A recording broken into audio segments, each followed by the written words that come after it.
The wind cut through the Absaroka Range like a blade through bone. February in northern Wyoming didn't ask permission to hurt you. It just did. The kind of cold that turned breath to ice before it left your lungs, that made your teeth ache, that reminded you exactly how small you were against the mountain's indifference. Nathaniel Cordell felt it even through the cracked windshield of his Dodge Ram, the heater barely coughing warm air through vents that hadn't worked properly since 2009. The truck was old. Hell, everything Nate owned was old. The Ram had 187,000 miles on it, rust eating through the wheel wells, a check engine light that had been on so long he'd stopped noticing it. But it ran. That was enough. In the passenger seat, a German shepherd sat perfectly still, amber eyes fixed on the road ahead. Duke. 7 years old, 88 pounds of muscle and scar tissue and training that never quite left even after the army decided he'd given enough. The dog's right ear was torn halfway down a souvenir from Kandahar. A long scar ran down his spine where shrapnel had carved a line through fur and flesh. His left front leg favored slightly the limp only visible when he was tired. Nate knew that limp. Had one of his own. The dashboard clock read 4:47 p.m. 3 hours from Casper to here, 3 hours of watching the world turn white and empty. The radio had given up trying to find a signal 40 minutes ago, leaving nothing but static and the growl of the engine and the whistle of wind through the window seals that didn't quite close anymore. On the dashboard, held down with electrical tape that had gone yellow with age, was a photograph. A young man in army fatigues, dusty, and grinning one arm around the same German shepherd who now sat silent in the passenger seat. Sergeant Garrett Sullivan, 23 years old in that photo. Dead at 36. Nate hadn't known Garrett well. Same unit, different years. 75th Ranger Regiment, 2nd Battalion. Nate had done his time in Afghanistan from 2009 to 2011, came home with a Purple Heart he kept in a shoebox and a left leg full of metal that set off airport scanners. Garrett had deployed later, stayed longer, made the army his life until his life ended on a 2-lane highway outside of Absaroka 3 weeks ago. Single vehicle accident, the police report said. Icy roads, lost control, rolled 4 times. Dead before the ambulance arrived. Nate didn't believe it for a second. The letter from the lawyer had come 14 days after Garrett's funeral. Standard legal envelope return address from some firm in Sheridan. Inside 2 pages of dense text that boiled down to one impossible sentence. Sergeant Garrett Sullivan had left Nate his property. A cabin. 40 acres. Free and clear. Nate had read that letter 5 times before he believed it was real. He'd never been to Garrett's cabin. Didn't even know the man owned one. The only time they'd spoken was in 2010, in a field hospital outside Kandahar, when Nate had been the combat medic who'd kept pressure on Garrett's femoral artery while waiting for the medevac bird. "You saved my life, Doc," Garrett had said through gritted teeth, his face pale with blood loss. "Just doing my job," Nate had replied. "I'll pay you back someday." 15 years later, apparently he had. The lawyer's letter included a handwritten note paper-clipped to the legal documents. Garrett's handwriting barely legible. "For the medic who saved my life, use it well, G.S." Nate had stared at that note for a long time.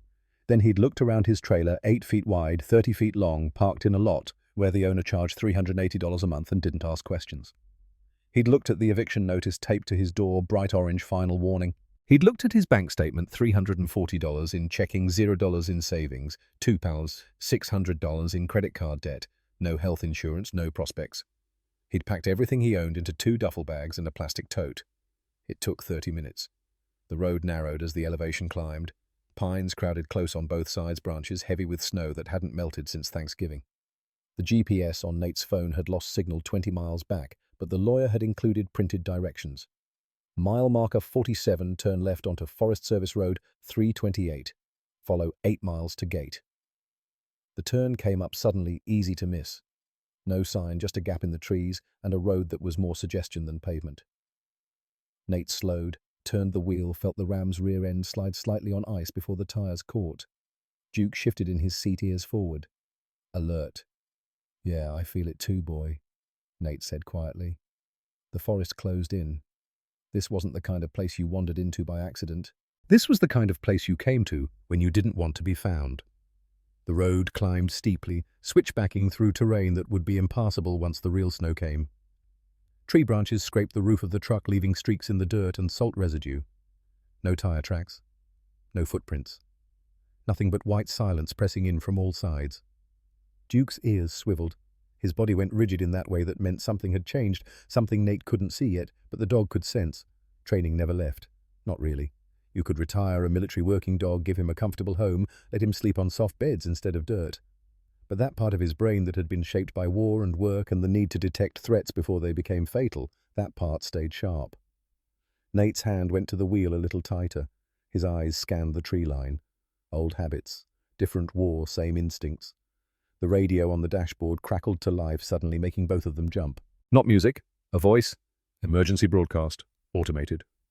Winter storm warning in effect for Absaroka and Bighorn ranges through 6 a.m. Friday. Heavy snow accumulation expected 12 to 18 inches. Wind gusts up to 50 miles per hour. Travel not recommended. Seek shelter. Static swallowed the rest. Nate looked at the sky. Still light, but barely.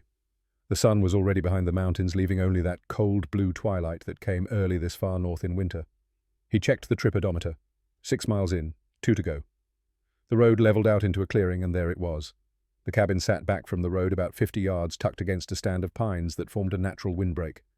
It was larger than Nate had expected, 2 stories, maybe 1,500 square feet, built from logs that had weathered to silver grey.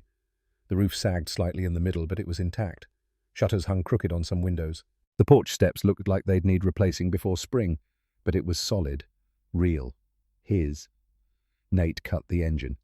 The silence that followed felt heavy, like something watching. Duke didn't move. His eyes were locked on something Nate couldn't see yet, body absolutely still except for the barely visible tension in his shoulders. This wasn't the relaxed alertness of a dog arriving somewhere new. This was the frozen stillness of a dog who'd found something wrong. "What is it?" Nate asked, voice low. Duke's ears flattened. A sound came from his throat so quiet Nate almost missed it. A growl, not aggressive. Warning. Nate opened the door slowly, boots crunching on snow. The cold hit him like a fist. The wind had teeth here, nothing to stop it but mountains and distance. He was wearing flannel over thermal underwear, a canvas work jacket that had seen better years, jeans that were more whole than denim, and work boots with soles that were smooth enough to be dangerous on ice. Duke jumped down beside him, immediately moving to Nate's left side, the position he'd been trained to hold. Heel. Always heel. Even now, years after his service had ended, the command was wired too deep to forget. They stood together in the clearing, man and dog, both of them scanning. The cabin's front door was closed, windows intact. No smoke from the chimney, but Nate hadn't expected any.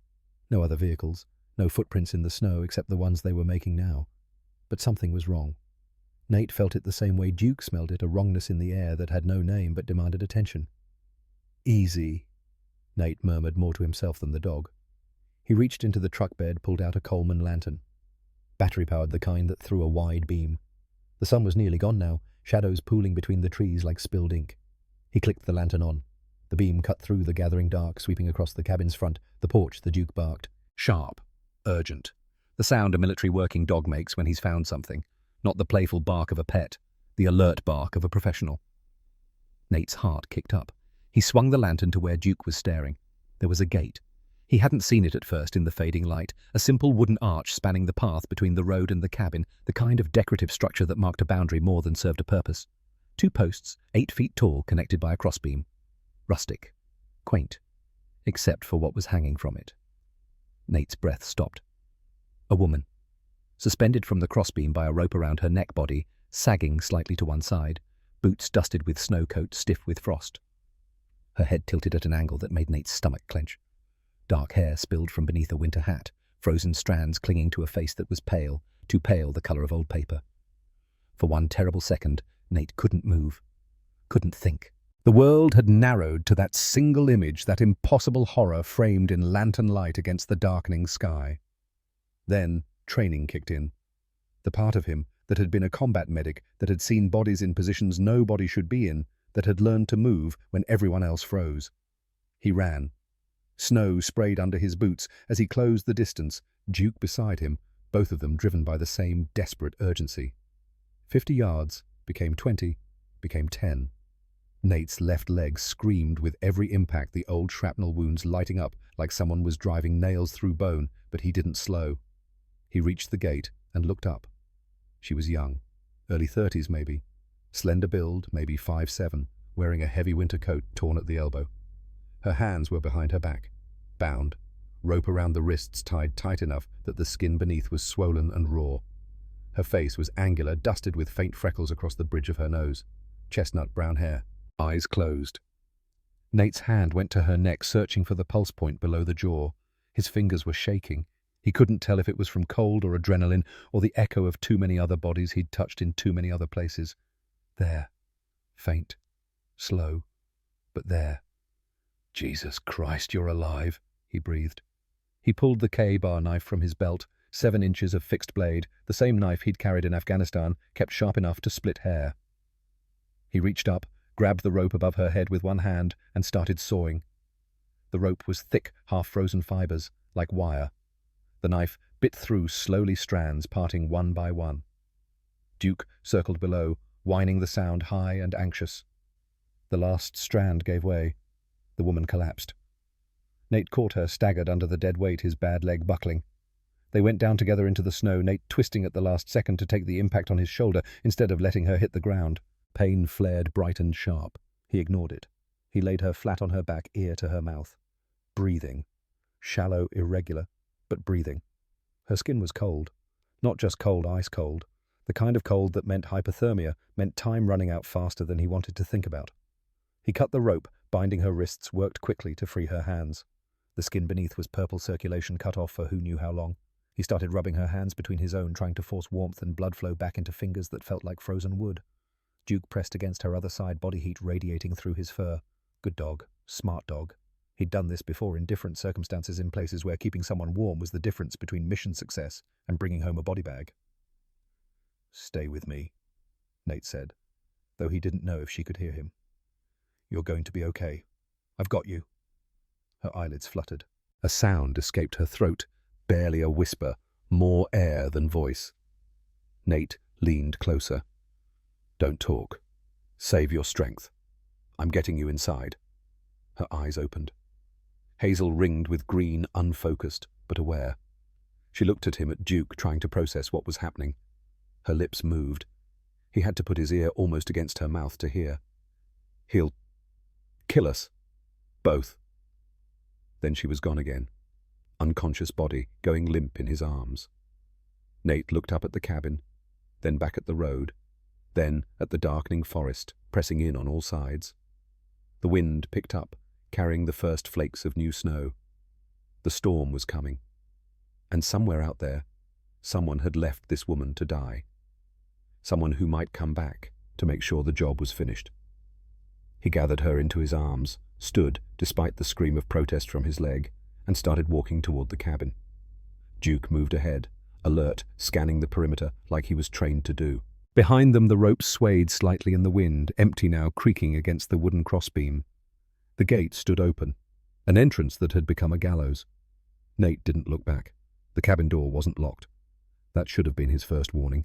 But his arms were full of a dying woman, and his mind was racing through triage protocols, and his leg was on fire, so he kicked the door open and went inside. Darkness. Complete and absolute. The lantern beam swept across the interior main room stone fireplace, dusty furniture covered in sheets, kitchen area to the left, stairs leading up to the right. Cold.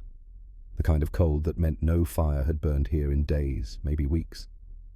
Nate crossed to the fireplace, laid the woman down as gently as he could on the rug in front of it. Duke immediately took position beside her, pressed against her side. Nate pulled off his work jacket, draped it over her. Not enough. Not nearly enough. He needed fire. Needed warmth. Needed to stop the hypothermia before it stopped her heart. There was wood stacked beside the fireplace, kindling in a metal bucket, newspaper, matches on the mantel. Nate worked fast, building the fire the way his father had taught him 30 years ago. Small pieces first, structure before size, airflow before adding larger logs. His hands moved automatically, muscle memory taking over while his mind ran calculations. Core body temperature. How long had she been out there? Her coat was stiff with frost. Hair frozen. That meant hours minimum. Maybe since last night. Average temperature overnight would have been 10 below 15 wind chill, making it worse. How long could a human body survive that? Not this long. She should be dead. But she wasn't. The fire caught. Flames curled around the kindling, hungry for fuel. Nate fed it carefully, building heat without smothering it. Within 5 minutes, warmth was beginning to radiate into the room.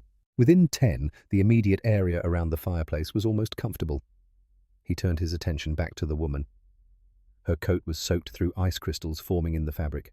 Wet clothing in hypothermia was a death sentence. It pulled heat from the body faster than the body could generate it. He had to get her dry.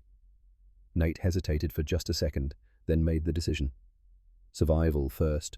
Modesty was a luxury for people who weren't dying. He unzipped her coat, pulled it off. Underneath, a fleece pullover, also wet. He pulled that off too. Thermal shirt beneath. Jeans stiff with ice. He worked methodically, clinically, the way he'd been trained to work on casualties in the field. This was a patient. This was a body that needed treatment. Nothing more. Duke watched, ears forward, perfectly still. When Nate had her down to her base layer long underwear sports bra, the minimum that preserved some dignity, he grabbed the sheets off the nearest couch, dusted them off, wrapped her tightly. Then he pulled a sleeping bag from his duffel in the truck, came back, cocooned her in that too. He found chemical hand warmers in his emergency kit, cracked them to activate, tucked them against her neck armpits, groin the places where major blood vessels ran close to the surface. He checked her pulse again. Still there. Stronger maybe. Or maybe he was just hoping.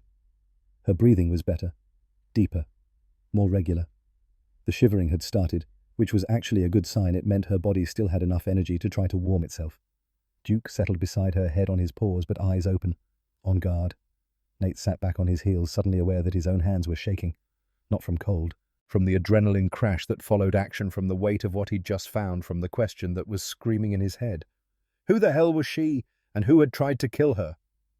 He looked around the cabin with new eyes. Now that the immediate crisis was handled, now that his heart rate was coming back down, he could see what he'd missed in the rush. The place had been searched, not ransacked, not torn apart, but definitely gone through. Drawers pulled open, cupboards ajar, books on the shelf shoved aside like someone had been checking behind them. The couch cushions weren't quite aligned. Someone had been here, looking for something. Duke's ears turned toward the back of the cabin. He made that sound again, low in his throat. Nate stood, grabbed the lantern, followed the dog's line of sight. There was a window on the back wall facing the forest.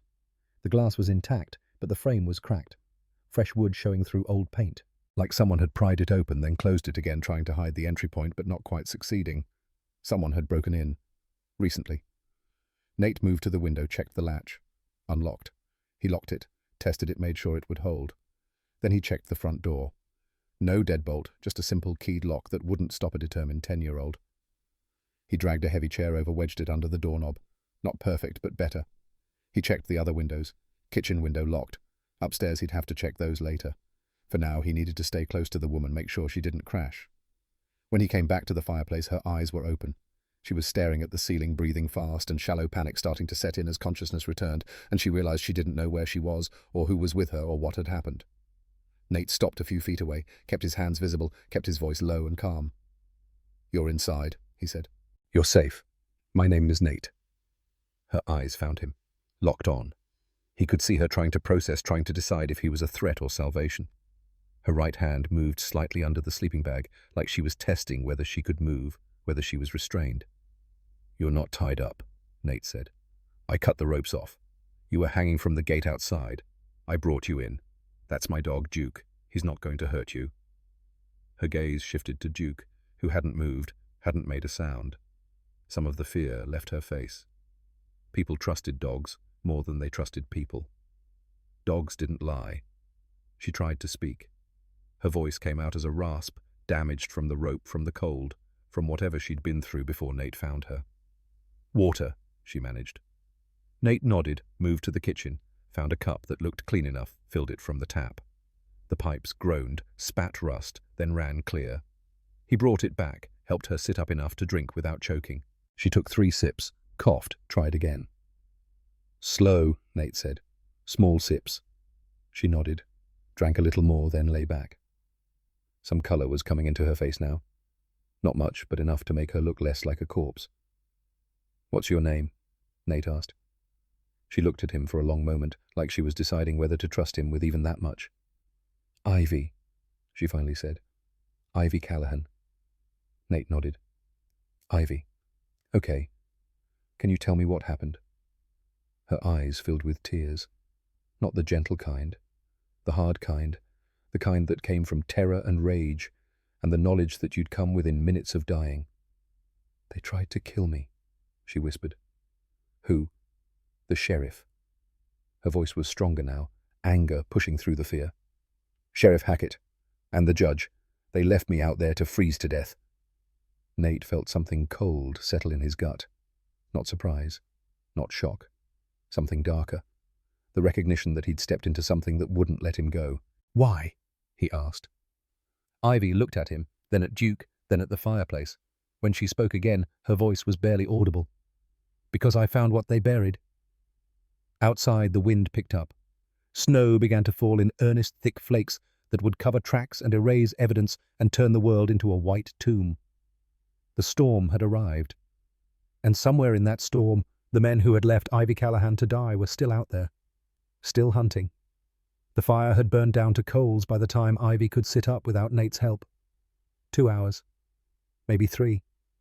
Time felt elastic in the cabin, stretched and compressed by the storm hammering against the walls and the weight of what she'd said hanging between them. Because I found what they buried. Nate had given her space at first, made more fire. Found a can of soup in the kitchen chicken noodle expired 6 months ago, but the can wasn't bulging, so probably safe, heated it over the flames in a dented pot. Gave her the whole thing while he ate an MRE from his duffel, the kind that tasted like cardboard and regret, but kept you alive. Duke had positioned himself between them, equidistant, watching both. Neutral territory. The dog's training ran deep. Assess threats, maintain awareness. Don't choose sides until you know who needs protecting from whom. Now, Ivy sat wrapped in the sleeping bag back against the stone hearth, hands cupped around the empty soup bowl like she was still trying to pull warmth from it. Her hair had dried in messy waves around her face. In the firelight, Nate could see the bruises clearly now. Dark purple marks around her throat where the rope had bitten in. Scratches on her cheeks. A split lip that had scabbed over. This hadn't been her first beating, just the one that was supposed to be her last. "How long was I out there?" she asked quietly. Nate checked his watch. 8:47 p.m. "Don't know. How long do you remember?" "They brought me here yesterday." "Late afternoon. Maybe 4 o'clock. She touched her throat gingerly. "Hackett said freezing was kinder than what he could have done. Said I'd just go to sleep. Wouldn't feel it. 28 hours. Give or take. She should be dead. Brain damage at minimum. But she was sitting here talking, thinking, remembering. Humans were tougher than people gave them credit for. Or maybe she was just lucky. Or maybe someone wanted her found." "Tell me about the documents," Nate said. Ivy looked at him. "Why are you helping me? You don't even know me." "Garrett Sullivan left me this cabin. Man I barely knew saved his life once in Afghanistan. He's dead now. Car accident 3 weeks ago." Nate fed another log to the fire. "Except I don't think it was an accident. And I don't think it's a coincidence that you were left here to die at the property he willed to a combat medic who might actually be able to save you." Understanding flickered across her face. "Garrett tried to help me." Before they killed him." "Tell me." So she did. Ivy Callahan had worked for Northern Plains Legal Aid for 6 years. Small non-profit, 3 lawyers, 2 paralegals operating out of a converted house in Sheridan. Their clients were the people nobody else wanted: domestic violence, victims, disability claimants, families facing eviction. The kind of work that paid nothing and mattered everything. 8 months ago, a woman named Beth Henriksen had come in crying. Foreclosure notice. The bank was taking her ranch, 400 acres her family had worked for 3 generations. She was 2 months behind on payments, just 2 months because her husband had cancer and the medical bills were drowning them. Ivy had taken the case. Standard stuff initially. Negotiate with the bank file for extension buy time. But when she pulled the property records, something didn't add up. The ranch wasn't mortgaged to a bank. It was mortgaged to something called Ridgeline Holdings LLC. A company Ivy had never heard of. And the foreclosure wasn't for missed payments. According to the filing, the Henriksens had defaulted on taxes. Taxes that the county assessor's office had no record of them owing. Ivy dug deeper. Found 18 other families in Powder River County facing the same situation. Different properties, different sizes, but the same pattern. Foreclosure notices from Ridgeline Holdings for debts that didn't exist in any public record. She started making calls. County clerk, State Revenue Department. Nobody had heard of Ridgeline Holdings. The LLC was registered in Delaware, no physical address, no officers listed. A ghost company. But the foreclosures were real. Families were losing their land. 13 had already been evicted. 5 more had pending cases. Ivy contacted the families, asked questions, found the common thread. Every single property sat on top of the Powder River Basin rare earth deposit. Neodymium, dysprosium, praseodymium. Elements nobody could pronounce, but everybody needed for electric cars and wind turbines and smartphones, worth billions if you could get permits to mine it. And someone was systematically stealing the land from families who didn't know what they were sitting on. I started following the money, Ivy said, her voice hollow in the quiet cabin. Took me 3 months, but I traced Ridgeline back through 4 shell companies. Want to know who owned it? Nate already knew. Hackett and the judge. She nodded. Sheriff Vaughan Hackett and Judge Raymond Blackwell. Partners. They were using Blackwell's court to rubber stamp foreclosures on properties Hackett identified as valuable. Filing fake tax liens, fake debt claims. The families couldn't afford lawyers to fight it. By the time anyone realized it was fraud, they'd already lost everything. How much land? 19 properties, 7,000 acres total. Conservative estimate on the mineral rights, $600 million. Nate let out a slow breath. Men had killed for a lot less. I made copies, Ivy continued. Deeds, court orders, wire transfers. Found Ridgeline's bank records. They weren't even trying to hide it. I had everything, enough to bring RICO charges, send them both to federal prison for 20 years minimum. So why didn't you? I tried. Her hands tightened on the bowl. I contacted the FBI field office in Denver. Left 3 messages. Nobody called back. Contacted the state attorney general. They said they'd look into it. 2 weeks later, Hackett showed up at my apartment. She fell silent. Nate didn't push. He'd seen enough interrogations to know when someone needed space to find the words for the thing they didn't want to say. He was polite, she finally continued. Came alone. Said he'd heard I was asking questions about property records. Said he was concerned I might have misunderstood some routine legal procedures. Asked if I'd like to discuss it over coffee. You said no. I recorded the conversation on my phone. He sat on my couch and told me that sometimes good people make mistakes by interfering in things they don't understand. That Powder River County took care of its own problems, that outsiders who caused trouble tended to have accidents. Did he threaten you directly? He didn't have to. 3 days later, my car wouldn't start. Mechanic found the brake lines had been cut. Week after that, someone broke into my apartment while I was at work. Didn't take anything. Just left everything opened. Drawers, closets, medicine cabinet. Message was clear: we can get to you any time. Duke shifted position, rested his head on Ivy's knee. She reached down, absently stroked his ears. The dog's presence seemed to steady her. I knew I couldn't go to local law enforcement. Hackett was the law. I couldn't trust the state. So I made backups. USB drives, printed files, uploaded some to cloud storage under a fake account. Sent 1 set to a P.O. box in Billings. Hid another set. She looked at the fireplace. Nate followed her gaze. Here. Garrett found me in the courthouse one day going through old mining records. I didn't know who he was. He said he'd served with the Rangers, did some security consulting now. Said he'd noticed me asking questions that made certain people nervous. Asked if I needed help. You trusted him. He showed me his DD-214, his discharge papers. Told me about Afghanistan, about the medic who'd saved his life. Said if things got bad, I should bring my evidence to his cabin. Nobody knew about it. Off-grid, hard to find. He said if something happened to him, the cabin would go to you. A combat medic. Someone who'd know what to do with a person who needed saving. The pieces were falling into place now. Garrett hadn't just left Nate property.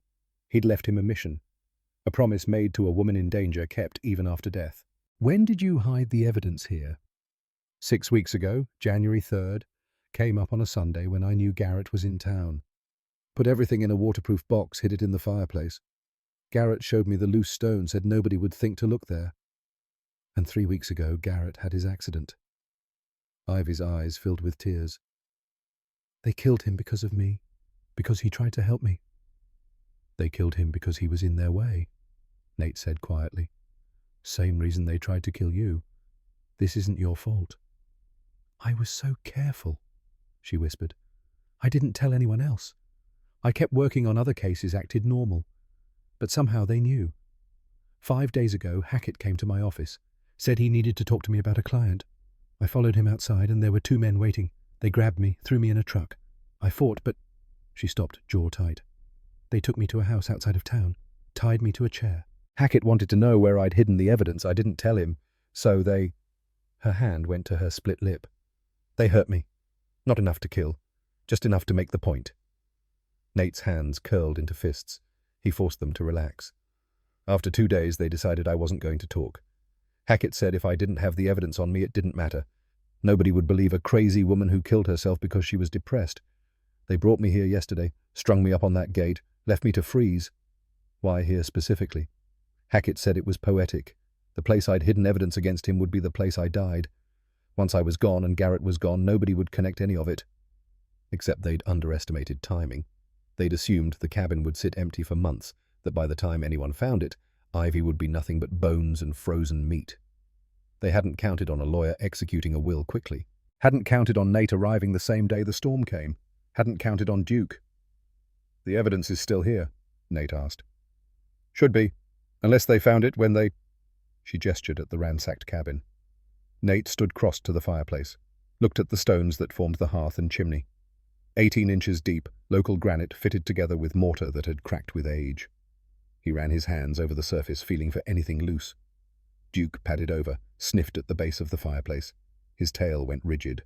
A low whine built in his throat. "That's the one," Ivy said. "Bottom row, 3 stones from the right." Nate found it. A stone slightly smaller than the other's mortar around it, looser. He worked his fingers into the gaps, wiggled it. The stone shifted. He pulled harder, felt it come free with a grinding scrape. Behind it, a cavity.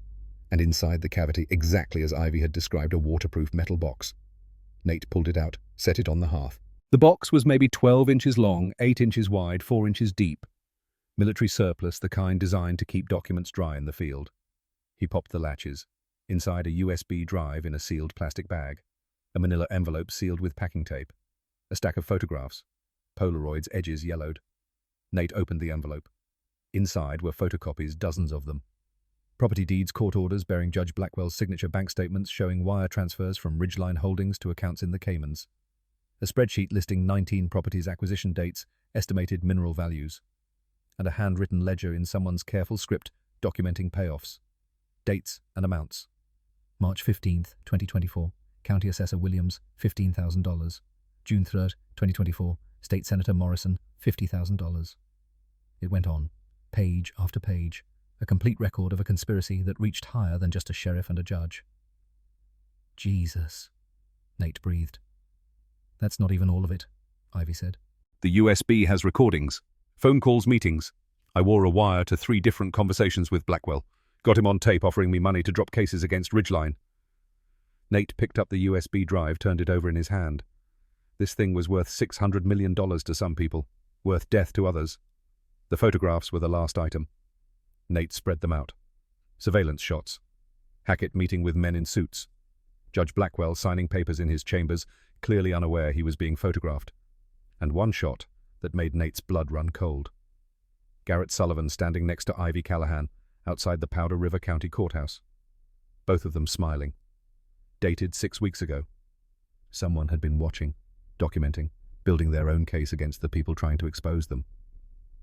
They knew all along, Nate said quietly. They were just waiting for the right time to move. They killed Garrett first because he was the bigger threat, Ivy said. Military-trained license to carry, had resources. I was just a legal aid lawyer. Easy to discredit, easier to kill. Duke's ears snapped forward. His body went rigid, nose pointed toward the front of the cabin. Nate heard it half a second later. The distant rumble of engines. Diesel. Heavy vehicles. More than one. They're here, Ivy whispered, face going pale. Nate shoved the documents back into the box, snapped it shut. His mind raced through options. The Dodge Ram outside had slashed tires he'd checked while building the fire, found all 4 cut to ribbons. They weren't driving out. The storm was getting worse, visibility down to maybe 20 feet. They couldn't run into that, not with Ivy still weak from hypothermia, which meant they had to hide. Or fight. Nate wasn't a fighter. Not anymore. He'd left that part of himself in Afghanistan, buried it under 9 years of trying to be a normal person with a normal life. But normal people didn't get found in cabins with evidence that could bring down a criminal conspiracy. Normal people didn't have German shepherds trained to kill. The engines grew louder. Headlights swept across the cabin's front windows. Crawl space, Nate said. Under the floor. Now. He'd found it earlier while checking the cabin's perimeter, a trapdoor near the back wall hidden under a rug. 4 feet deep, ran the length of the cabin, designed for storage or maybe bootlegging back in the day. Accessible from inside. Ivy didn't argue. She dropped the sleeping bag, moved on hands and knees to where Nate was pulling up the rug. He lifted the trapdoor, revealed the darkness below. "Get in. Don't make a sound. Don't come out unless I tell you, or unless—" He stopped. "Unless what?" "Unless you hear gunshots and then nothing after. Then you run. Straight north through the trees. 2 miles, you'll hit Forest Service Road 328. Flag down anyone you see. Nate, go." She climbed down. Nate handed her the metal box. "This is more important than either of us. You understand? This gets out, it's over for them." She nodded, disappeared into the darkness. Nate lowered the trapdoor, kicked the rug back over it. Not perfect, but in dim light, it would pass a casual inspection. The engines cut off outside. Doors slammed. Voices muffled by wind and walls. Nate looked at Duke.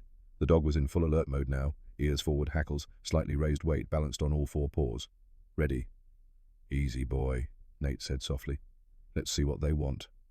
He crossed to the door, pulled the chair away, stood with his hand on the knob, took a breath, opened it. 3 pickup trucks were parked in the clearing headlights cutting through the falling snow. 7 men stood in a loose semicircle 30 feet from the porch. They were armed rifles, shotguns, at least one pistol Nate could see.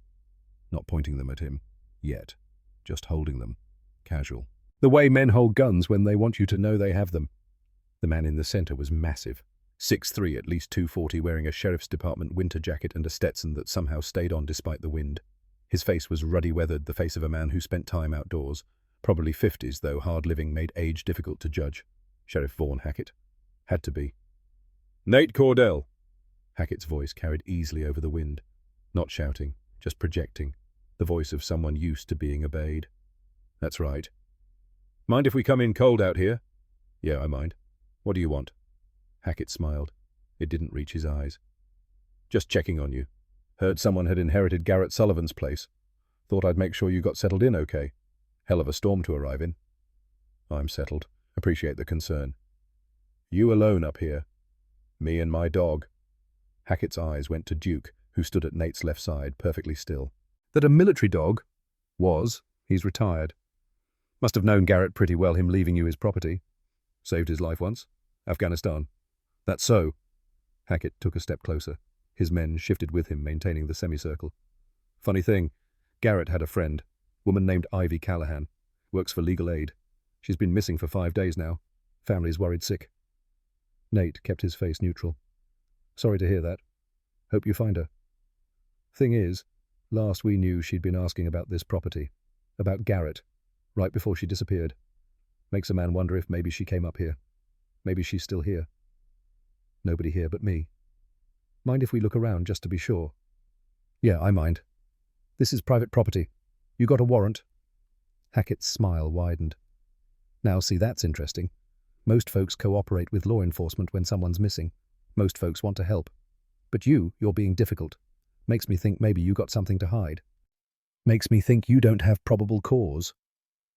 2 of Hackett's men started moving, angling toward the sides of the cabin. Flanking positions. Nate recognized the tactic. Surround, isolate, overwhelm. Duke's growl was so low Nate felt it more than heard it. A vibration in the air, a warning that carried weight. "Call your men off," Nate said quietly. "Or I let the dog work." Hackett raised a hand. The men stopped, but they didn't back up. "You don't want to make an enemy of me, Mr. Cordell. I'm the law in this county. I'm also the man standing between you and 7 very cold, very armed deputies who are wondering why you're being so uncooperative." "These don't look like deputies."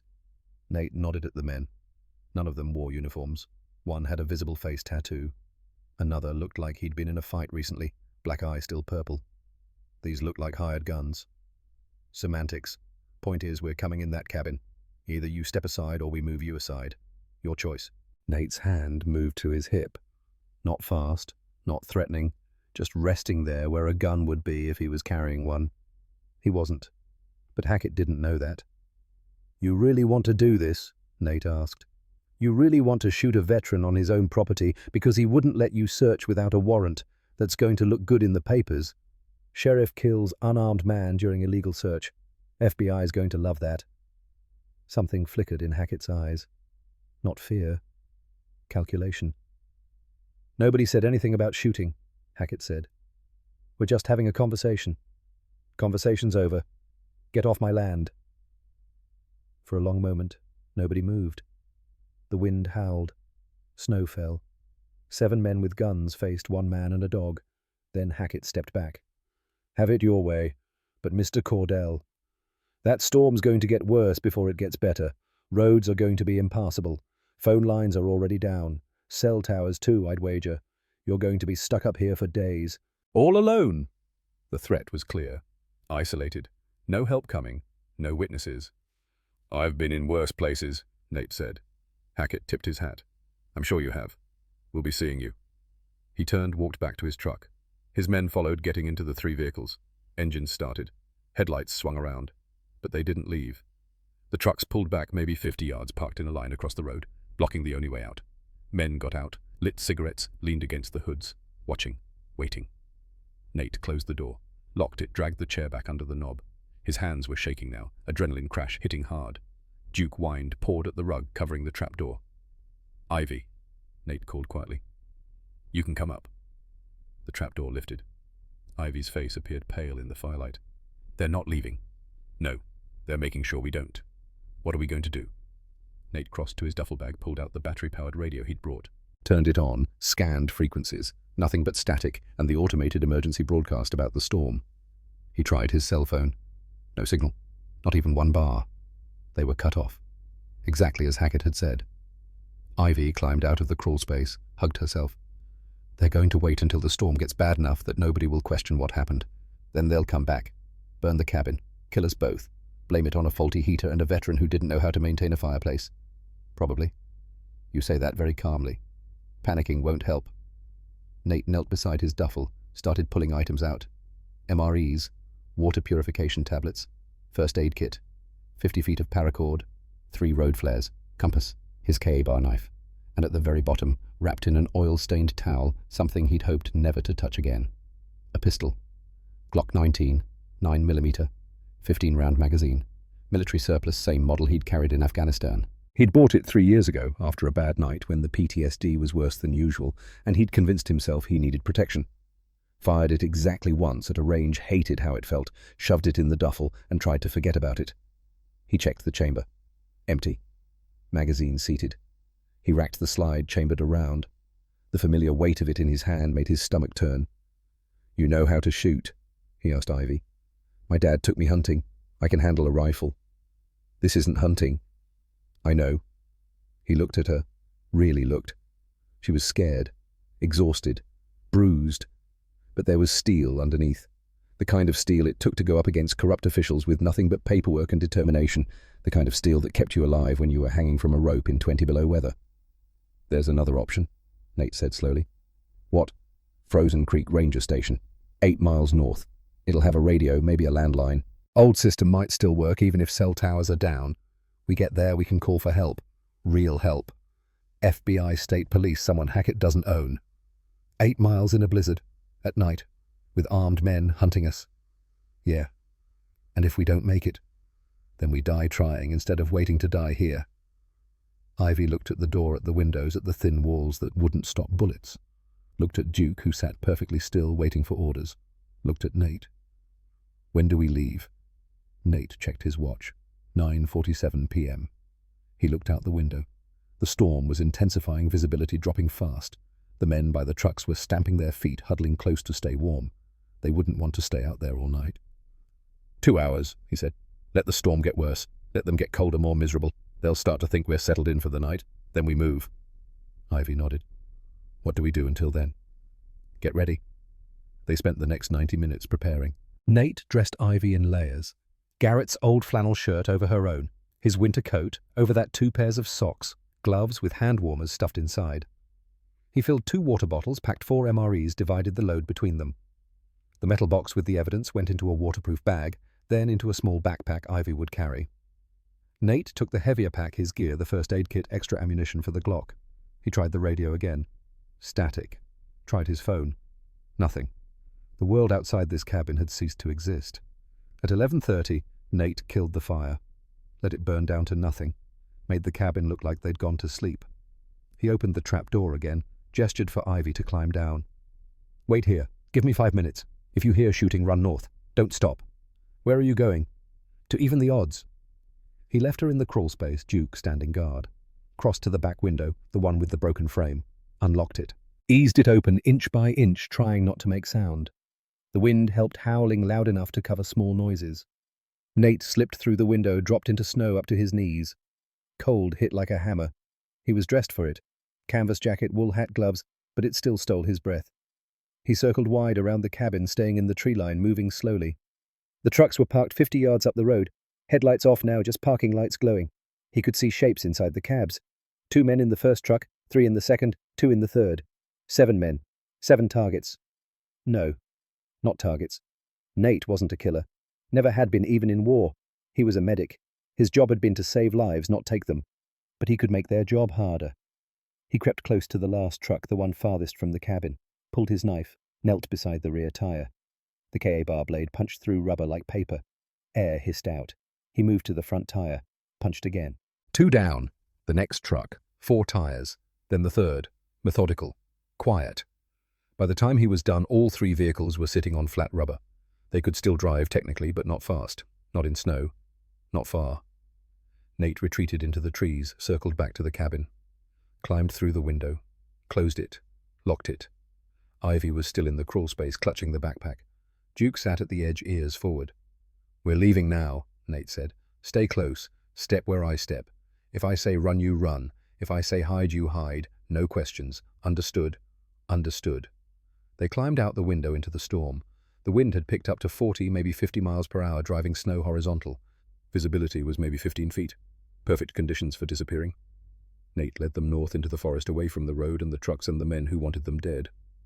Duke ranged ahead, reading the terrain with senses Nate didn't have. The dog's limp was more pronounced now, old injuries aggravated by the cold and the movement. But he didn't slow down. They'd gone maybe 200 yards when Nate heard it. A shout. Muffled by wind, but unmistakable. Someone had discovered the slashed tires. Nate grabbed Ivy's arm, pulled her into a crouch behind a fallen log. "Don't move!" Flashlight beams cut through the darkness back at the cabin, voices angry. Someone fired up a radio-static bursts carried on the wind. Then the beams started sweeping the forest. They were coming. Nate looked at Ivy, at Duke, at the endless white darkness stretching ahead. 8 miles to the ranger station. 8 miles through hell. "Let's move," he said. And they ran into the storm. The forest swallowed them whole. Darkness pressed in from all sides, broken only by the sweep of Nate's headlamp, cutting narrow paths through falling snow. Trees became shadows, became nothing, the world reduced to the next step, and the step after that. Wind screamed through the pines, a sound like wolves howling, like the mountain itself was trying to shake them loose. Duke moved ahead, a grey ghost, barely visible, even at 10 feet. The dog's nose was down, following something scent instinct, some internal compass that guided working dogs through conditions that would lose a human in minutes. Nate trusted that compass more than he trusted his own eyes. Behind him, Ivy stumbled. Nate caught her arm, kept her upright. She was breathing hard, already exhaling clouds of steam that whipped away in the wind. The hypothermia from earlier had taken more out of her than she wanted to admit, but she didn't complain, just kept moving. They'd been walking 15 minutes when the first shots rang out. Not close, maybe quarter mile back, hard to judge in the storm, but unmistakable. 3 rapid cracks, rifle fire, the sound flattened and distorted by wind and distance. "They're shooting blind," Nate said, voice raised to carry over the wind. "Trying to flush us out. Keep moving." The terrain sloped downward gradually at first, then steeper. Nate's left leg screamed with each impact. Old shrapnel wounds lighting up like someone was driving ice picks through the bone. He gritted his teeth, pushed through it. Pain was just information. Information you could choose to ignore. Duke stopped suddenly, body rigid. A low growl built in his throat. Nate killed his headlamp, pulled Ivy down into a crouch. Darkness crashed over them like a wave. He waited, listening past his own breathing, past Ivy's ragged gasps, past the wind. Voices. Faint, but getting closer. 2 men, maybe 3, moving through the trees to their left. Flashlight beams bounced and weaved, searching. Nate leaned close to Ivy's ear. "Don't move. Don't breathe loud." They waited. The voices grew louder, close enough now to make out words. "Fucking waste of time." "Hackett says we search, we search. Freeze our asses off for some legal aid bitch and a crippled vet." The beams swept closer. 30 feet. 20. Nate's hand went to the Glock fingers curling around the grip. He didn't draw it. Not yet. Shooting meant noise. Noise meant everyone would know exactly where they were. Duke's growl deepened. Nate put a hand on the dog's shoulder, applied pressure. The signal for quiet. Duke fell silent, but didn't relax. The flashlight beams passed 10 feet to their left. Nate could see the men now, 2 of them bulky shapes in winter gear rifles slung over their shoulders. They were walking fast, not searching carefully, cold and miserable and wanting to get back to the trucks. They passed, kept going, voices fading into the storm. Nate waited a full minute before standing. "Let's move. Different direction. They'll loop back." They angled east, then north again, adding distance and confusion to their trail.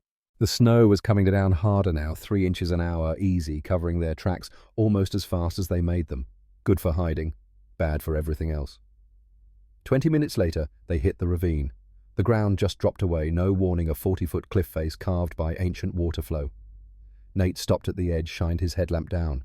Steep walls, rocky bottom, a frozen creek running through the middle. No way down here, not safely. "We go around," he said. "Which way?" Ivy's voice was shaking. From cold or fear or exhaustion, Nate couldn't tell. Probably all 3. Duke had already made the choice, trotting east along the rim. Nate followed. Ivy stayed close behind, one hand on his shoulder to keep from losing him in the darkness. They walked for 10 minutes before Duke found a section where the ravine wall had collapsed, creating a steep but navigable slope.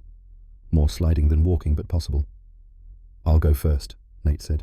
"Ivy, you wait here with Duke until I'm down. Then you come. Duke will follow." "What if you fall? Then you keep going without me. North, 8 miles. Don't stop." He didn't wait for her to argue. Started down the slope, half walking, half sliding, using exposed roots and rocks for handholds. His left leg gave out halfway down. He fell the last 15 feet, hit the bottom hard shoulder, taking the impact. Pain flared bright and sharp. He rolled, came up gasping. "I'm good," he called up. "Come on." Ivy descended more carefully, testing each foothold. Duke waited at the top until she was halfway down, then picked his own path, 4 legs, giving him better balance than either human. They reached the bottom, without further injury.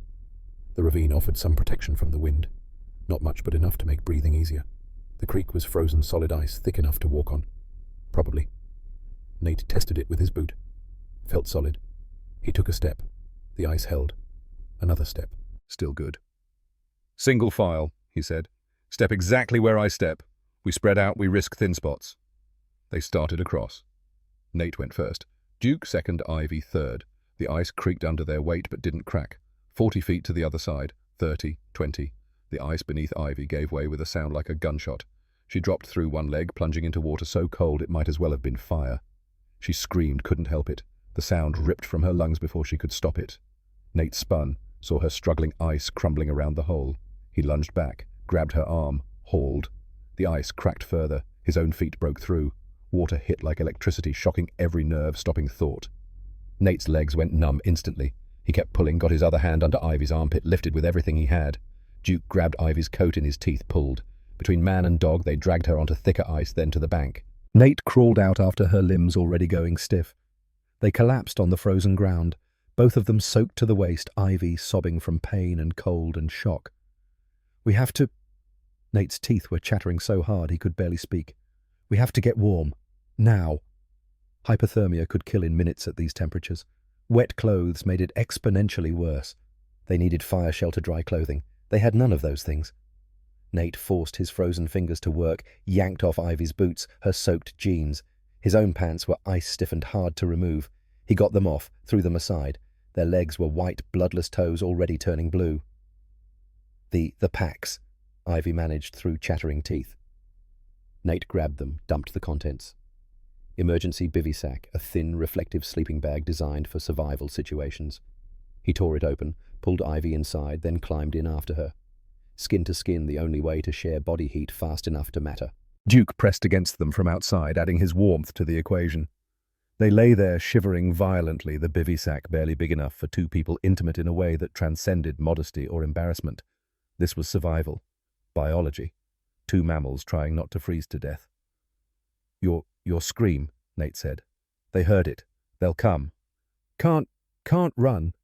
"I know." The shivering was actually good.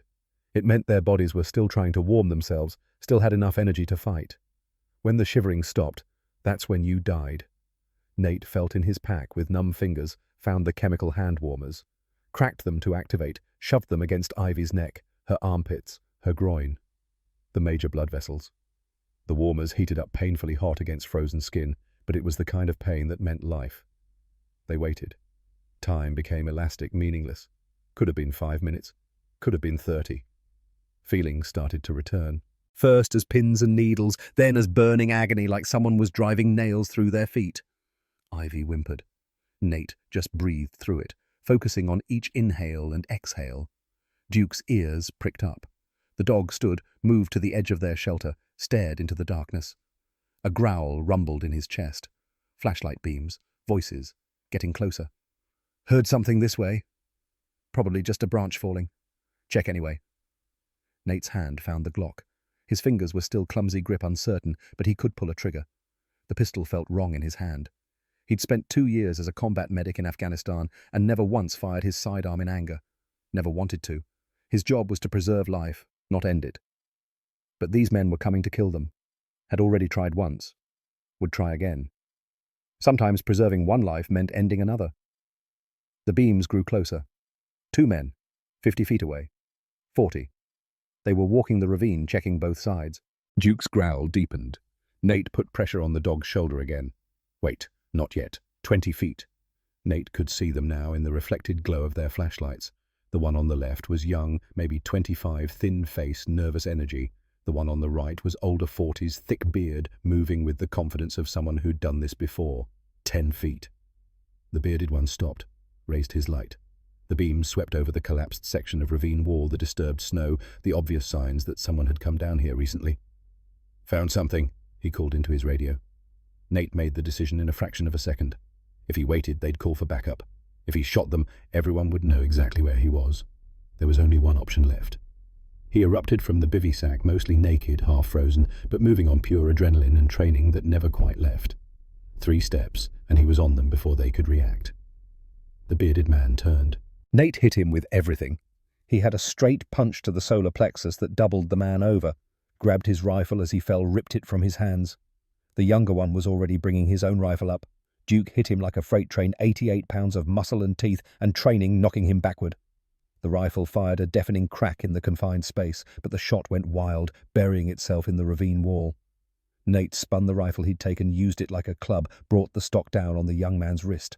Bones snapped. The kid screamed, dropped his weapon. Duke had him by the arm, teeth sunk deep, holding but not tearing, waiting for the command to release or to kill. Duke out, Nate ordered. The dog released backed-up body, still coiled and ready. Both men were down. The bearded one was gasping for air, trying to get his wind back. The younger one was cradling his broken wrist, tears streaming down his face. Nate grabbed the radio from the bearded man's belt, the spare magazines from both their jackets. Took their rifles. One Remington 700, one AR-15 pattern.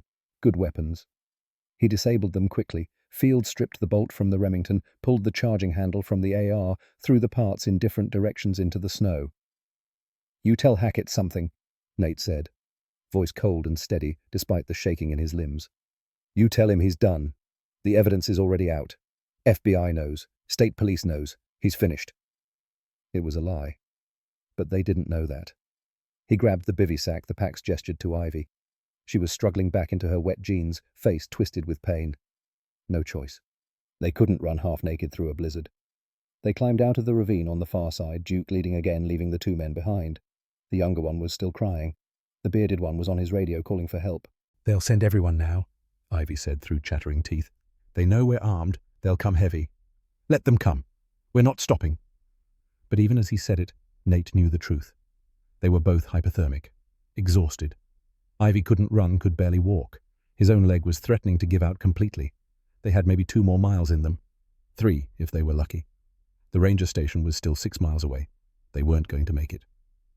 30 minutes later, Nate spotted the structure through the trees. At first he thought it was a mirage exhaustion playing tricks, but Duke made for it directly, and mirages didn't interest dogs. A trapper's hut. Old, maybe built in the 40s or 50s, 1-room metal roof, half collapsed, but walls still standing. Better than nothing. They stumbled inside. The interior was maybe 8 by 10 feet, smelling of rust and rot and old animal pelts. But it was out of the wind. That alone made it paradise. Nate got Ivy down in the corner, wrapped her in the bivy sack again.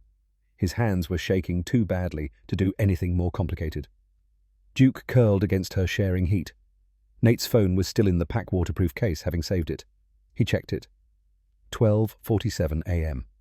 They'd been moving for an hour and 20 minutes. Felt like days. No signal. Still no signal.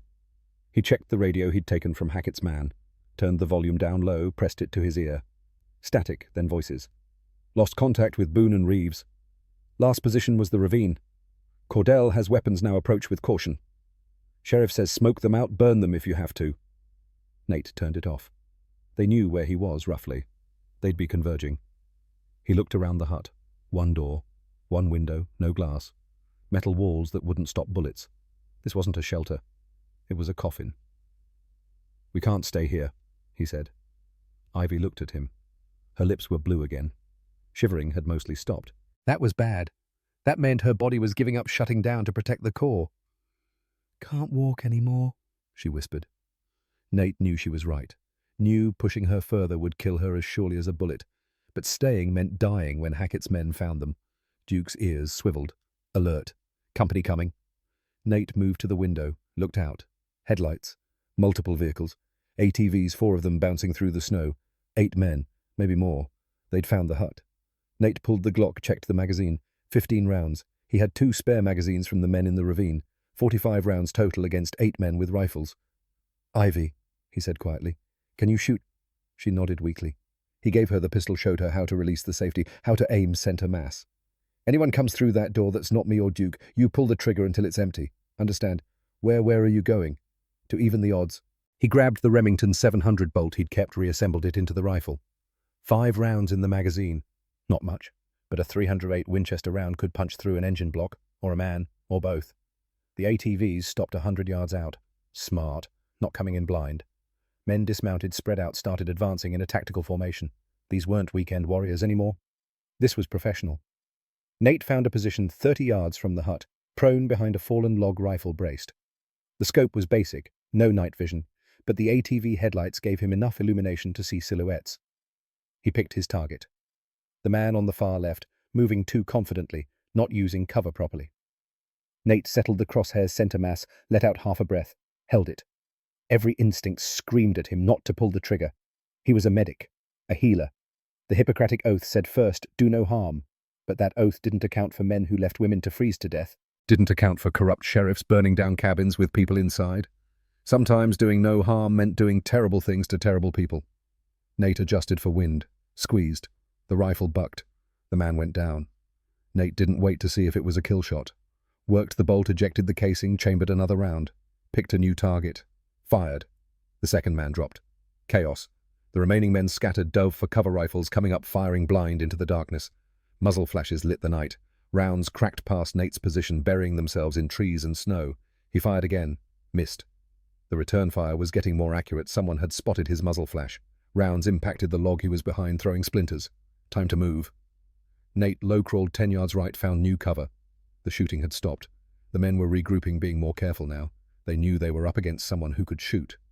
Duke appeared beside him, silent as smoke. The dog must have circled around from the hut. Good. That meant Ivy was alone, but had the pistol. "Duke," Nate whispered. "Find, hunt." The dog's eyes gleamed. He understood. This was what he'd been trained for. Not to kill, but to locate, to harry, to make the enemy's life hell. Duke vanished into the darkness.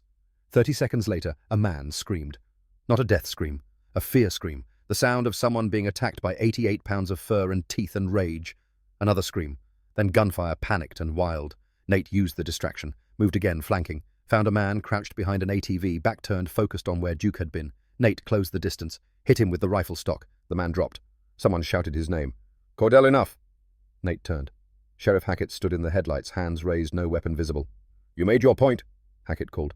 "You can fight, but you can't win. There's 20 more men coming."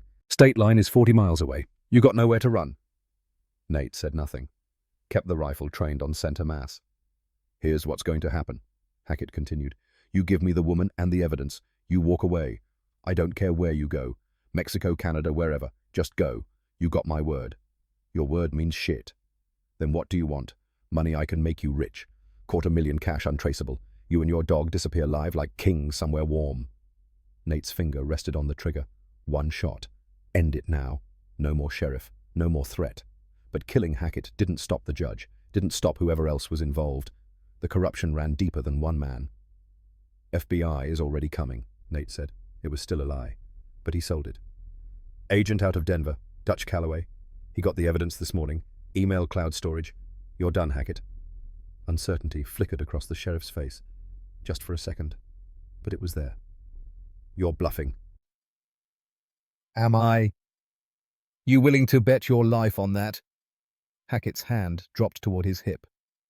Nate saw the motion started to squeeze. Duke hit Hackett from the side, 70 pounds of momentum knocking him sprawling. The sheriff's pistol flew from his hand, landed in the snow. Duke stood over him, teeth bared, growl like rolling thunder. Duke, hold, Nate ordered. The dog froze. Didn't back off, just held position, teeth an inch from Hackett's throat. Nate walked over, kept the rifle trained. Call off your men, now! Hackett's face was purple with rage and fear. You can't, you don't know what you're doing. Call them off, or I let the dog work. He's trained to go for the throat. 5 seconds is all it takes. Hackett grabbed his radio with shaking hands. All units fall back. I repeat, fall back to the vehicles. Tell them to leave. All of them. Back to town. You're signing your death warrant. Tell them. Hackett keyed the radio again. Return to town. Situation under control. Out. Nate waited. Listened. After a long moment, he heard engines starting, the ATVs pulling back, headlights retreating through the trees. When the sound faded completely, Nate zip-tied Hackett's hands behind his back with restraints from the sheriff's own belt. Checked him for other weapons, found 2 knives, another pistol, a canister of pepper spray. Took it all. Duke, release. The dog backed up, but stayed alert. Nate looked at Hackett. You're going to walk. North. Don't stop. Don't look back. When you get back to town, you're going to tell Judge Blackwell it's over. Tell him the FBI has everything. Tell him to run if he wants, but it won't matter. They'll find him. They'll kill you, Hackett said. You don't know who you're messing with. This goes higher than you think. I don't care how high it goes. I care about getting Ivy Callahan somewhere safe. Everything else is someone else's problem. He cut Hackett loose, kept the rifle trained. Walk. Hackett walked. Nate watched until the darkness swallowed him, then turned and ran back to the hut. Ivy was where he'd left her pistol raised with shaking hands pointed at the door. When she saw it was him, she lowered it.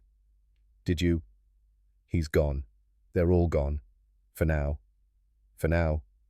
They'll be back. With more people. We need to move. Nate, I can't. You can. He pulled her up, wrapped the bivvy sack around her shoulders like a cloak. 6 more miles. We can do 6 more miles. I can't feel my feet. That's okay. I can't feel mine either. We'll be numb together. Despite everything, she almost smiled. They left the hut. Duke ranged ahead, limping badly now, his old injury aggravated past the point of ignoring. But he didn't stop, didn't slow. Nate checked his watch. 1:47 a.m. Storm was supposed to break around 6. 5 hours. They just had to survive 5 more hours. The forest opened up ahead. Through the falling snow, Nate saw lights, not headlights. Building lights, steady and yellow and beautiful. Frozen Creek Ranger Station, less than a mile away. They'd made it. The station was larger than Nate expected. 2 stories, log construction solar panels on the roof antenna tower. Government maintained, which meant codes and standards and redundancy, which meant radio equipment that might actually work. The front door was locked. Nate kicked it in. Alarm started wailing, but he didn't care. Let it wail. Let someone come investigate. Inside was warm. Heat, actual heat from a system that still worked. Ivy collapsed on the floor, sobbing with relief. Nate found the radio room. Banks of equipment, most of it old but functional. He grabbed the handset for the main transmitter, keyed it. This is Nathaniel Cordell calling any federal authority. I have a witness to a criminal conspiracy involving local law enforcement. We need immediate assistance. Absaroka Range, Frozen Creek Station. Please respond. Static. He tried again. Same message, same static. 3rd time, 4th. His voice was getting hoarse, then crackling through the speakers. This is Agent Dutch Calloway, FBI, Denver. Nathaniel Cordell, do you copy? Nate's hands were shaking so hard he almost dropped the handset. I copy. We need help. We're being hunted. Sit tight, Mr. Cordell. We've been looking for you. Chopper is airborne ETA 40 minutes. You're at Frozen Creek Station. Yes. How did you... Garrett Sullivan contacted us 6 months ago. He was wearing a wire when he died. We have recordings. We've been building a case. You just accelerated our timeline. Nate felt his knees give out. He sank into the chair. Ivy Callahan is with me. She has the evidence. USB drive documents everything. Outstanding. Hold your position. Do not engage hostiles. We're coming to you. The transmission cut off. Nate sat there, handset still pressed to his ear, barely breathing. Duke padded over, nosed his hand. Nate dropped the handset, hugged the dog. The dog who'd saved his life. The dog who'd saved Ivy's life. The dog who'd never quit, not once through everything. Good boy. Nate whispered into the dog's fur. Good boy, Duke. A crash from upstairs. Nate grabbed the pistol, moved to the stairs. Someone was up there. He took them 2 at a time, ignoring the screaming pain in his leg. Found the room. Office. And standing by the window, silhouetted against the snow outside, was Judge Raymond Blackwell, 70 years old, white hair, expensive coat, holding an axe, and at his feet, the station's satellite phone, smashed to pieces. You should have taken the money, Blackwell said calmly. The judge was not alone. 3 men stepped from the shadows. Contractors, the kind who got paid to make problems disappear. Body armor under winter gear. Professional weapons. Cold eyes. Nate raised the Glock. Blackwell smiled. You have 15 rounds. They have 90. Math doesn't work out for you, son. FBI is 40 minutes out. I know, which is why we're leaving. And you're not. The first contractor moved. Nate fired. Hit center mass. The man staggered, but didn't drop. Body armor. Nate fired again, adjusted headshot. The contractor went down. The other 2 opened up. Nate dove behind a desk. Rounds punched through wood, through drywall, through everything. Duke was barking, snarling. Nate heard the dog attack, heard a man scream. Nate rolled, came up shooting, caught the second contractor in the leg, then the chest when he fell. The man dropped. Third contractor grabbed Duke by the collar, threw him against the wall. The dog yelped, went down hard. Rage, pure white-hot rage, flooded through Nate. He stepped into the open, fired 3 times. The contractor's head snapped back. He collapsed. Silence, ringing ears, smoke from the guns. Blackwell stood by the window, hands raised. You wouldn't shoot an unarmed man. Nate's pistol was trained on the judge's chest, finger on the trigger, pressure increasing. You left her to die, Nate said quietly. You killed Garrett. You stole from 19 families. I deserve a trial, due process. You're a veteran. You believe in the law. You are the law. You corrupted it. Then prove it, in court, like civilized people. Nate's finger trembled on the trigger. Duke whimpered from where he'd fallen. The sound cut through the rage like a blade. Nate lowered the pistol. Get on the floor. Hands behind your head. Blackwell complied. Nate zip-tied him, checked on Duke. The dog was alive, ribs bruised but nothing broken. He licked Nate's face. Downstairs, Ivy was safe. Outside, the storm was breaking, first light showing through the clouds. And in the distance, the sound of helicopter rotors. The FBI had arrived. Agent Dutch Calloway was former Marine. Nate could tell immediately from the way he moved, the way he assessed the scene, the way he didn't waste words. 52, greying hair, linebacker build. He stepped off the Black Hawk with 12 agents behind him, all business. Nathaniel Cordell. Calloway extended his hand. Nate. They shook. Firm grip, respectful. Hell of a night you've had, Calloway said, looking around at the carnage in the ranger station. 3 bodies. Judge Blackwell zip-tied on the floor, blood on the walls. Is the woman safe? Downstairs. Ivy Callahan. She has the evidence. We'll get her statement. You good to talk? Yeah. They sat in the office while EMTs tended to Ivy and Duke downstairs. Nate gave his account. Everything. The hanging, the cabin, the evidence, the chase through the storm, the shootout. Calloway listened without interrupting. Took notes. When Nate finished, the agent nodded. Garrett Sullivan contacted me personally 8 months ago, Calloway said. He'd met Ivy Callahan, heard what she was investigating. Garrett was smart. He knew Hackett and Blackwell were dangerous, so he came to us. We wired him up, had him get close to the conspiracy, gather evidence. How close? Close enough to get killed. Calloway's jaw tightened. We didn't move fast enough. Garrett's car accident wasn't an accident. We found evidence of brake line tampering, but we couldn't prove who did it. Then you showed up, inherited the cabin. We'd been monitoring the property, waiting to see what would happen. You knew I was coming. We knew someone would eventually. The will was flagged in our system. When the lawyer executed it, we got an alert. But by the time we mobilized, the storm hit. Roads closed. We couldn't get to you. So you waited. We sent the chopper as soon as weather cleared. Heard your radio call. You did good, Nate. Kept her alive. Got the evidence. Gave us everything we need to bring them all down. Hackett got away. We picked him up an hour ago. Highway Patrol found him walking on Route 14, hypothermic, babbling about FBI. He's in custody, along with 6 of his men. Nate felt something loosen in his chest. Relief, maybe.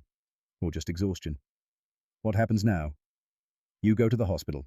Get checked out. Warm up. Rest. We'll need full statements from you and Ms. Callahan, but that can wait a day or two. After that... Calloway shrugged.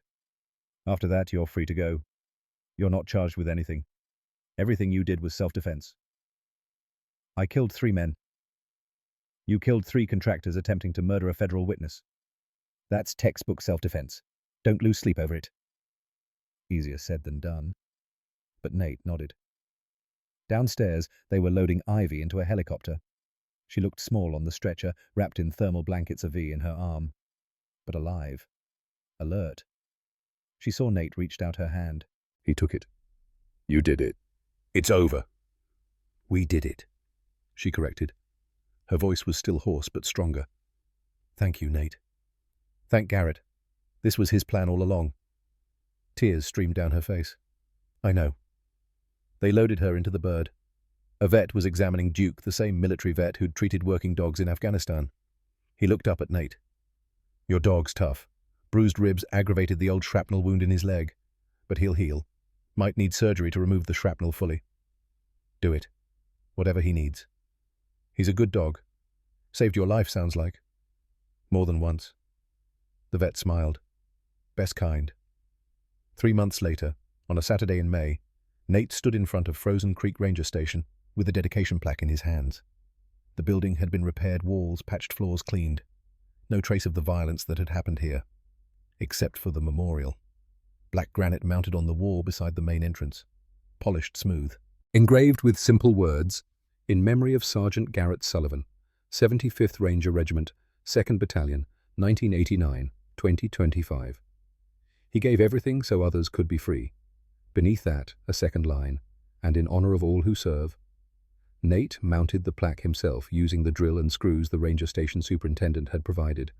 His hands were steady. The work felt right. When he stepped back, Agent Calloway was there. The FBI agent had driven up from Denver for the ceremony. Looks good, Calloway said. He deserved more. He got more. 19 families have their land back. 12 million in restitution distributed. Hackett's doing 40 years. Blackwell got 35. 8 others are in federal prison. That's Garrett's legacy. Nate nodded. Looked at the plaque. At Garrett's name carved in stone. He saved my life in Kandahar, Nate said quietly. I was the medic, but he's the one who dragged me behind cover when the IED went off. Took shrapnel meant for me. I'd forgotten that until I was going through his things. Found his journal. He wrote about it. You were, even then. No. I owed him. Still do. They stood in silence for a moment. Then Calloway checked his watch. Ceremony starts in an hour. You ready? Ready. Sullivan's Haven dedication ceremony drew a crowd. 19 families who'd gotten their land back. Veterans from across Wyoming who'd heard about the free shelter. Media. State officials. And Beth Henriksen, the first woman Ivy had helped, who'd baked 5 pies for the occasion. The cabin had been transformed. Insurance money and donations had funded a complete rebuild. 8 bedrooms now. Industrial kitchen. Common area with a stone fireplace big enough to warm 20 people. Solar panels on the roof. A garden plot that Ivy was planning to plant. Ivy stood beside Nate as he cut the ribbon. She'd recovered fully from the hypothermia and the ordeal, physically at least. The nightmares still came sometimes, but she was working through them. Had started seeing a therapist. Was rebuilding. Garrett would be proud, she said as the ribbon fell. Yeah, he would. The first guests arrived within an hour. Marcus Webb, 52 Army Infantry Iraq veteran, living in his car for 3 years. He pulled up in a Toyota Corolla, held together with duct tape and hope. Nate walked down to greet him, extended his hand. Marcus Webb. Yeah, how'd you... You called yesterday, said you'd be here today. I remember. Marcus's eyes were red.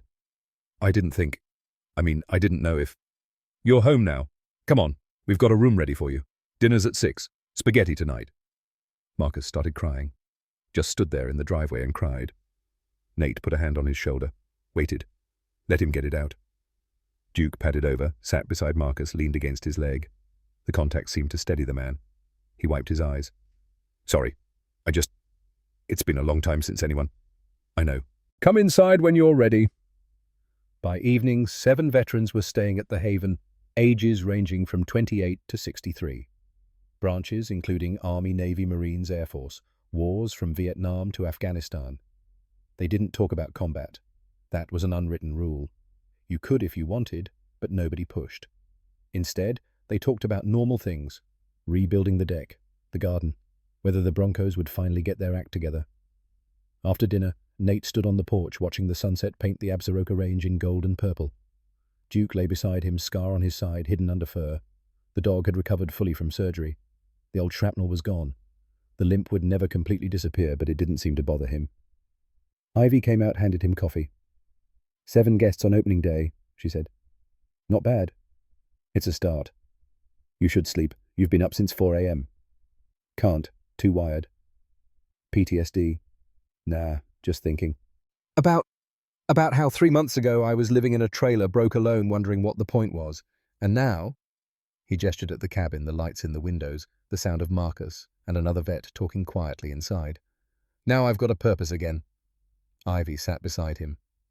Garrett knew what he was doing when he left you this place. He left me more than a place. He left me a mission. They sat in comfortable silence. Duke's tail thumped once against the porch. A shooting star streaked across the sky. Make a wish, Ivy said. Nate closed his eyes. When he opened them, he was smiling. Don't need to. Already got everything I need. Inside, someone laughed. A real laugh, not the hollow kind. The sound of healing starting slow but sure.